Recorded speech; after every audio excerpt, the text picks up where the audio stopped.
नांदेडमध्ये KTIL कंपनीचा अजब कारभार समोर आल्याने शेतकऱ्यांचे नुकसान झाल्यामुळे शेतकरी उपोषणाला बसला आहे। शेताच्या शेजारी KTIL कंपनीचे गिटी क्रेशर आहे।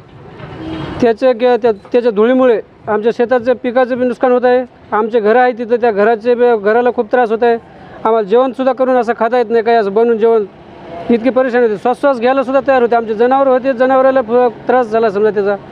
आणि ब्लास्टिंगचा तुम्हाला सांगतो, ब्लास्टिंग करते वेळेस ते ना असं आमची लेडीज तिथं स्वयंपाक करू लागली होती, तर ते स्वयंपाक करते वेळेस अचानक त्या टाईमला ब्लास्टिंग झाली। थोडं बरं झालं ते चूल पेटून असं पीठ आणायला गेले घरामध्ये, त्यावेळेस ते ब्लास्टिंग झाले। ते शेतात ते गिलावा कोसळून तिथं खाली पडलं त्या ब्लास्टिंगमुळं। तर असं हे खूप आम्हाला त्रास आहेत। आणि आम्ही ज्यावेळेस त्याला सांगता साहेब असं धुळी आली हो थोडं बंद करा, तर ते ऐकत नाही। साहेब तुम्हाला काय करायचं तर करा, आमचे गिट्टी क्रेशर बंद होईना म्हणून असं सरळ सांगतात ते। तर आमचं तुम्हाला सांगतो, आम्हाला ते ना असं कोण्याच गोष्टीमध्ये काही विचारलं नाही, काही नाही, काहीच नाही सर। आम्ही जिल्हाधिकाऱ्याकडे सुद्धा मागणी केली, साहेब आम्हाला म्हणजे जे काय आमचे त्रास व्हायला तिथं आम्ही त्याच्या मागण्या हे केल्या दिल्या त्याला, तर ते ऐकायला तयार नाहीत। उपजिल्हाधिकाऱ्याकडे सुद्धा दिलेले आहेत। एक दीड वर्ष झालं आम्ही देऊन बी कोणी बघायला तयार नाहीत। SP साहेबसुद्धा आले ते, त्यांनी सुद्धा आमच्याकडे कोणी दखल घेतली नाही आणि सांगतात की बाबा आम्ही बघूत म्हणून। बस एवढ्यावर आम्हाला कोणी सरकार शासनसुद्धा आम्हाला न्याय द्यायला तयार नाही। समजा आमच्या गरीबाकडे बघायला कोणी तयार नाही। आमचे लेकरं बाळं खेळतात तिथं, लेकरं बाळं खेळताना सुद्धा असं खेळताना डोळ्यामध्ये धूळ जाऊन इतक्या मागण्या अशाच आहेत। जोपर्यंत आमचं उपोषणात आम्ही चालूच ठेवणार, जोपर्यंत आमच्या मागण्या मान्य होणार नाहीत तोपर्यंत आम्ही इथंच राहणार। आणि मागण्या आमच्या म्हणजे असं कसं शेताचं जे काय नुकसान व्हायला आमचं, त्या शेताच्या नुकसानीचं काय आम्हाला जे काय आहे ते मोबदला द्यावा त्यांनी। आणि जे काय त्रास व्हायला आम्हाला त्याचा, आम्हाला जे घराचं काय तडे बसले आहेत त्याचा मोबदला मिळाला पाहिजे आम्हाला। छत्रपती संभाजीनगरमध्ये 50 लाखांची रोकड दुचाकीवर घेऊन जाणाऱ्या दोघांना अटक करण्यात आली आहे।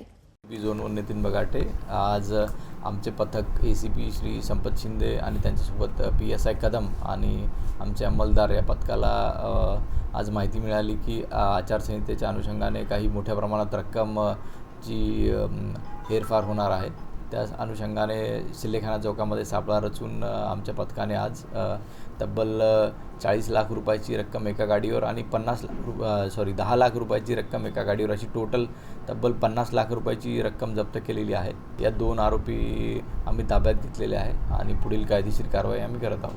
त्यामध्ये स्वर्गीय राजीव गांधी कला गौरव पुरस्कार ज्येष्ठ अभिनेते लेखक समीर चौघुले यांना जाहीर करण्यात आला आहे। नमस्कार, मी संजय बालगुडे, अध्यक्ष वसंतदादा सेवा संस्था।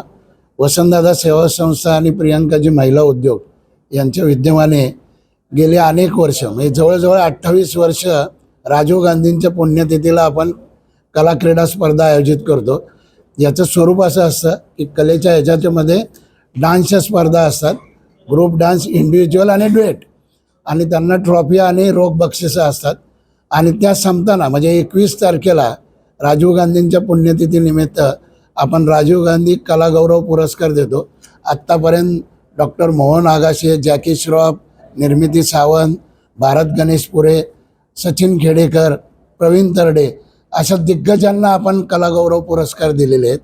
यंदाच्या वर्षी हा पुरस्कार आपण हास्य जत्रा फेम लेखक आणि अभिनेते समीर चौघुले यांना आपण राजीव गांधी कला गौरव पुरस्कार देतोय। छत्रपती संभाजीनगरमध्ये बालभारतीच्या छत्रपती संभाजीनगर भंडारा मार्फत समग्र शिक्षा अभियानाअंतर्गत 40,46,160 प्रतींची वितरण करण्यात आली आहे। कोल्हापूरमध्ये एक धक्कादायक घटना समोर आली आहे। देवगंगा नदीत 4 जण बुडाले असून 3घांचा मृतदेह सापडला आहे।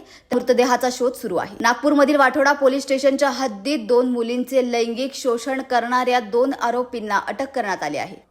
2 मुली आहेत, एक 17 वर्षाची मुलगी आहे, एक 14 वर्षाची मुलगी आहे। त्यांना एक 27 वर्षाचा आरोपी आणि 19 वर्षाचा आरोपी या दोघांनी फूस लावून त्यांना एका ठिकाणी नेऊन त्यांच्याबरोबर शारीरिक संबंध केले होते। त्या दोघांनी येऊन ह्या दोन्ही मुलींच्या घरी येऊन धमकी दिली होती की जर तुम्ही हे प्रकार पुढे सांगितला तर आम्ही तुम्हाला मारू।